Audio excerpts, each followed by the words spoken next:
Time on Superwomen Live as we count down towards next week's grand final. Of course, Sunday the 22nd of July against either the Waikato Bay of Plenty Magic of the Northern Mystics. The answer to that question we'll find out tomorrow night. We're going to speak to now a girl who was part of the Melbourne Vixens premiership side going back a few seasons, looking to play in hers in the team's second flag, Chelsey Tregear. Chelsey, thank you for your time. No problem. Thanks for having me. Now, reflecting back to that particular year, do you feel a little bit more relaxed this time around, or is it simply because it's a grand final week that you're always going to be edgy, or the fact that you've been there and gone through it all before, is that sort of helping the preparations at the moment?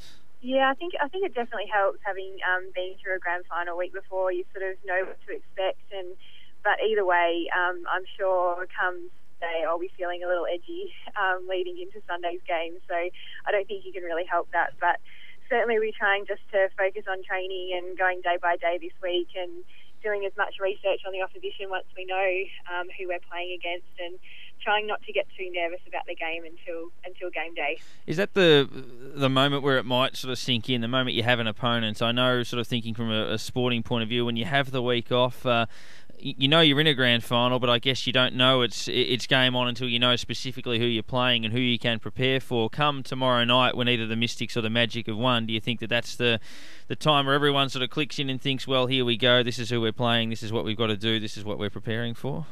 Yeah, definitely. I mean, the week off's been great to rest our bodies, and you know, we've been training really hard, but just to not have that game to prepare for and that routine that we have had. So it's been really nice to have the week off, but I think as soon as we know who we're playing, like you said, we'll switch into focusing on them and reviewing that game and reviewing our opponents. And yeah, I think it'll become more of a reality that it's grand final week once that game's done tomorrow night. Either way, it's an interesting challenge. The Mystics, obviously you played them last week and hard-fought win and had to come from behind but got on top. And then there's the Magic, who haven't lost a game since you knocked them off by a point in the middle of the season. They've won 10 in a row or something since then. So you'd almost look at it and sort of see that either the Magic presents not an unknown challenge, but I guess they haven't dropped a game since then. So if you play them, you play on form. I guess the hottest team in the competition, if it is them that wins through. Yeah, that's right. I think people have sort of been saying, who do you prefer to play, and I don't really have a preference either way. I think either team's going to be really tough, and you saw last week with the semi-final, it was an extremely hard-fought game, and that's exactly what the grand final is going to be like. I guess with Magic, they are on a bit of a winning streak, and they are in good form, so they're going to be tough. But come grand final day, either team's going to bring their A game, so we're going to have to play our very best to win. Have you discussed the prospect of being the first team to win 2 premierships, and I guess by that you immediately become the most successful team in the albeit short history of the ANZ Championship? Is that something factored in, knowing that you can rise above the rest of the competition and be the first to 2? Yeah, it hasn't come up this week actually, but obviously that's going to be a really nice thing to do. But for us, it's going to be making sure that we just focus on the game ahead and worry about the dual premiership thing once we've actually won this one. Absolutely, and I guess a couple of others on that as well. No New Zealand side has won a premiership. It's up to the Melbourne Vixens to ensure that remains the case. So obviously we always see the countering styles and the rivalry between Australia and New Zealand at the highest level, and no doubt it exists in the Trans-Tasman ANZ Netball Championship as well. So got to keep the premiership in Australia as well. Yeah, absolutely. We'll be doing everything we can to do that. Confident hit out in the practice match, of course, over the weekend as well. Everyone get through that okay, and a good hard match intensity hit out to I guess fill the void of not playing a game this week. Yeah, it definitely was. We played against each other with some of the Fury girls who came up, and it was a very intense game. It was good. Everyone got 4 quarters under their belt, and had a good hit out. So it was good just to make sure that we did get that match play last week, so that it wasn't too different to a normal week leading into grand final week. Now, a lot's been said, I guess, about the Vixens' starts in games. Obviously, they've been able to recover from them and win the majority of those matches. But I guess it's about finding the secret to uncover why games are starting in that manner. Have you got closer, do you think, to pointing your finger on it? Is it simply a case of look, the opposition throws everything at you, you weather the storm, and then you can go away from them. Have you addressed much about, I guess, what has been a couple of shaky starts in games? Yeah, I mean, we've definitely tried to look at it and put our finger on what it actually is. And I think getting through that semi-final, is a lot of players, it was their first finals game. So hopefully that will settle our nerves a little bit and make everyone a little bit more confident coming into the grand final. But for us, we have had some games where we've had some really good starts as well. So we've just got to try and think of everything that we did in those games and try and put 4 quarters together. But our game plan is always to, obviously start off as strongly as we possibly can, but to continue to build the pressure over the game. And we feel like if we can keep doing that, even if we're not 10 goals up at quarter time, if we're in the mix somewhere over the course of the second, third and fourth quarter, if we've continually built that pressure and we're working harder than the other team, we'll eventually run over the top of them. So I think particularly coming into this grand final, it's not going to be a game where we're going to get a jump at the start. Hopefully we can, but it's going to be a tough game. They're not going to let us easily get 8-10 goals ahead at the start of the game. So it's going to be a game where we've just got to keep chipping away and hopefully get on top of them by the time the final siren comes. So what will this week involve? Obviously, in terms of a training system, it's a normal build-up to a game, but grand final week doesn't bring everything in the sense of normality. Are there a few sort of different things on the radar in regards to having some fans around for training sessions and a few things you might be doing differently given the build-up? Yeah, I think there'll certainly be lots of media opportunities for the girls and different clinics and things to try and promote the game. We had an open training session for the practice match on Friday night, so I'm not sure if there's another one this week. But we certainly love those open training sessions and having everyone there. It sort of brings a good atmosphere to training, and it is really good to have that. I don't think otherwise anything will be much different. We will be getting together tomorrow night to watch the game, have dinner together, which I guess is a bit different to what we would normally do on a Monday night game week. But otherwise it'll be our 2 court work sessions and our 2 gym sessions, and then we all do our own thing on a Saturday to get us ready for Sunday's game. So we'll try and keep it as normal as possible. Are you someone who would normally watch the preliminary final? I know different players have different habits. You mentioned you're sitting down together as a team to watch it, but if that wasn't the case, would you be someone who would normally sit down and have a look?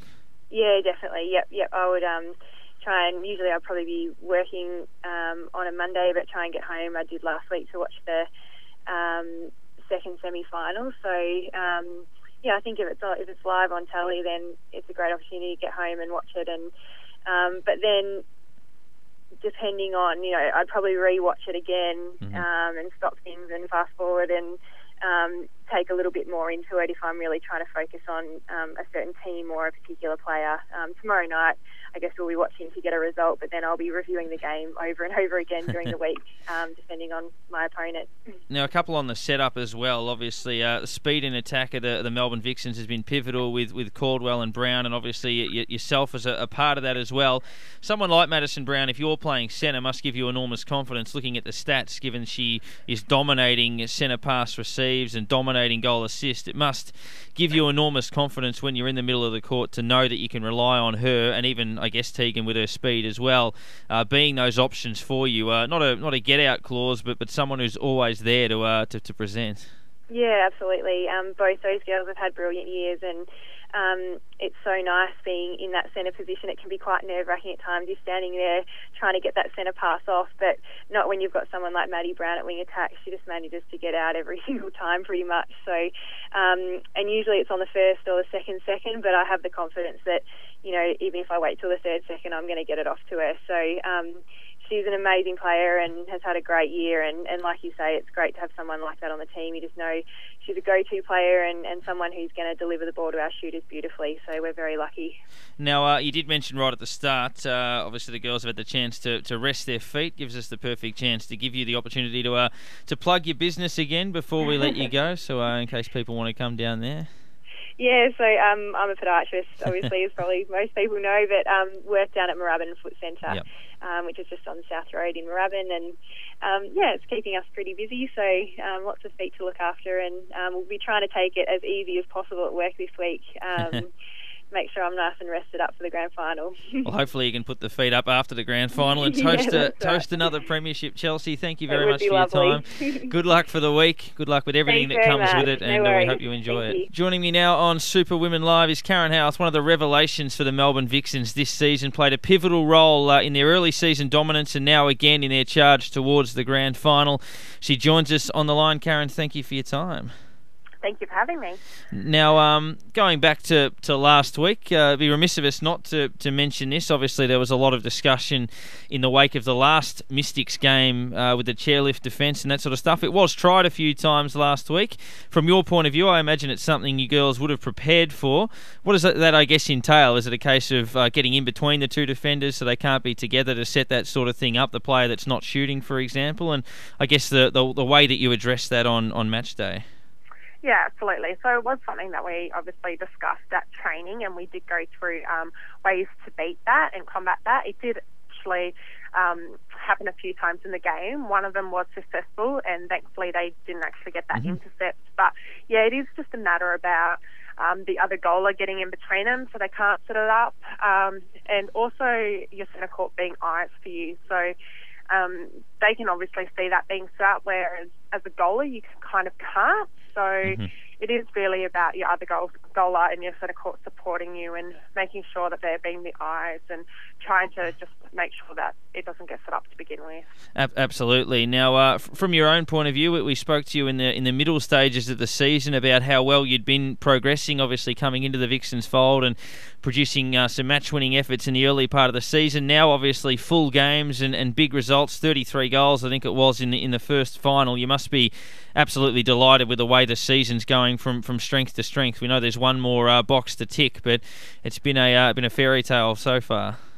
Yeah, it's been an amazing season, obviously, for me. And, you know, looking back at the start of the season, I obviously didn't think I would be getting the court time that I'm getting, but it's been a huge team effort to get us here. We do obviously still have the one box to tick, and hopefully we will tick that next Sunday. But I couldn't ask for a better year, to be honest, and I'm so thankful and I'm so lucky to be able to get out there and wear the Vixens colours and the uniform and just get out there in front of the crowd. And, you know, we've been doing so well lately, and hopefully we'll be able to, you know, next week put that one on the mantelpiece as well. It'd be a great 12 months for me and a great first year in the ANZ comp if we can get a grand final. Absolutely, and a lot has been said about crowds and obviously coming up through the Vic Fury system and these sorts of things. It would be a jump up in crowd intensity as well, and the Vixens have spoken a lot about how important the crowd has been to them in close games. I imagine you would have felt that enormously this season, how strong a parochial Melbourne crowd can be at the highest level. Yeah, absolutely. They've been amazing and completely outstanding. And, you know, playing a game and when you're down by a couple, to have that crowd support and to hear them cheer and, you know, encourage you, it just completely lifts you up in your game. And we've had so many close wins by the 1 point that I really do put it down to the great support that we've had from the crowd. And even though, you know, sometimes they probably don't think that they're doing anything, they're such a huge support to us. And we've had great numbers this year, and hopefully we'll get a sellout for the grand final. Now, you went through the practice match, the hit out over the weekend, which was played at a high level of intensity. Now, players obviously go at that required intensity, but is it ever in the back of your mind in leading up to a grand final that, gee, I want to be a little bit cautious here. I don't want any mishaps at this stage of the season. I don't want to just twing a muscle or hurt a shoulder or anything like that. Is it ever in the head thinking, look, this is the worst time I could ever get injured, so I wouldn't mind a bit of self-preservation? No. Short answer, no. Basically, like I was saying earlier when I was on the radio during the year, that we do train and we do play exactly how we want to go on court. So, you know, when I face up against Bianca or Jiva, it is 100% we're going hard. So there was a few tumbles and there was a few falls, and we're very quick to pick each other up and check if we're okay, but it doesn't stop, you know, the physicality of it. We go full steam ahead. So unfortunately, it's just one of those things. If you get injured, you get injured. That's right. Are you glad you don't have to face that defence in games? Yep. Short answer is yes. yeah, they're just every time we have to play against them. And, you know, it's great for us because it means that we get to practice against it, but I'm very, very glad that I don't have to play against them. Now, first grand final, I know it's obviously been a whirlwind season for the Vixens. Certain players handle things a different way. Are you someone who's usually nice and relaxed and calm? How's it feeling now, I guess, in the build-up to a first grand final? Are you someone that's likely to, you think, feel the nerves, or are you just sort of taking it in your stride at this point in time? I'd like to think that I'll be taking it in my stride. In the past, nerves haven't got to me too much. On the semi-final, it did. I did feel the pressure come semi-final, but I honestly think that's probably the hardest game because the pressure to win that, to get through the grand final. So I've obviously come up with ways now to kind of deal with that coming up to the grand final, so hopefully we don't get that sluggish start again. But no, I'm just taking it within my stride. It hasn't quite hit home to me yet that we're in the grand final, having the week off it. But I think coming into this week, and I've got a few people constantly asking me about it now, so I think the excitement and the adrenaline will start hitting in soon. Now, of course, your husband leads the Vixen support crew. We've had him on the show a couple of weeks ago. Must give you a lift as well to know that you've got that much, I guess, the close support coming from the outer as well. Yeah, he absolutely loves it, and there'll definitely be times on court that I'll hear him cheering, and a few times I think he's copped a few glances of, you know, shut up. But no, I love the fact that he's so 100% supportive and behind me, and I definitely love the fact that he's there at every single home game, and he is so loud, but everyone loves it, and I don't think anyone would have it any other way. Absolutely. I pose these questions to Chelsey as well, and I'll pose them to you. Obviously, the team sitting down tomorrow night and watching the preliminary final.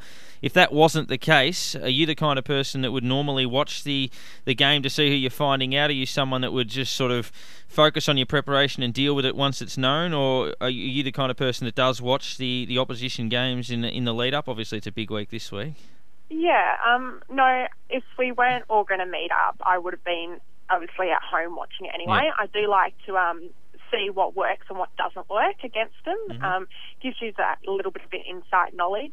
I don't tend to observe it in detail, but I will watch any obvious points, and then as we get closer to the game, then we kind of knuckle down a bit and we'll have a close look at what we can do and what will work against them. And obviously it's a difficult one to get a read on. The Mystics, you played them last week and beat them, admittedly in a tough game. Magic have won 10 in a row, so it's probably impossible to answer, but do you have a prediction as to who you think might win that game?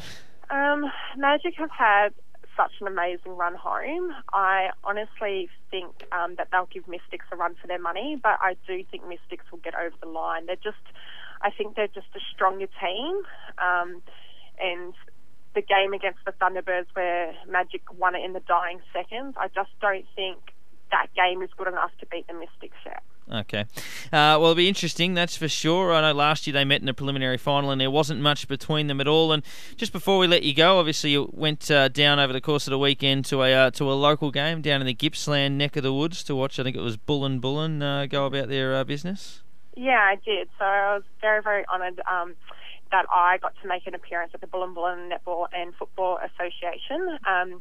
They have actually spent the last couple of weeks doing their brand new change room. It's obviously been sponsored by the local community there, but a lot of hours and a lot of weekends given up by them. So I was fortunate enough to be able to be invited down there to do a luncheon and officially open the change rooms and watch a few netball games. So great experience and lovely food and lovely people, so very lucky. Absolutely. Karyn, thank you for your time. Good luck this week as we count down towards next Sunday. So 1 week from today, hopefully, the Melbourne Vixens have won their second premiership and you're continuing the wonderful form you've shown over the course of this particular season.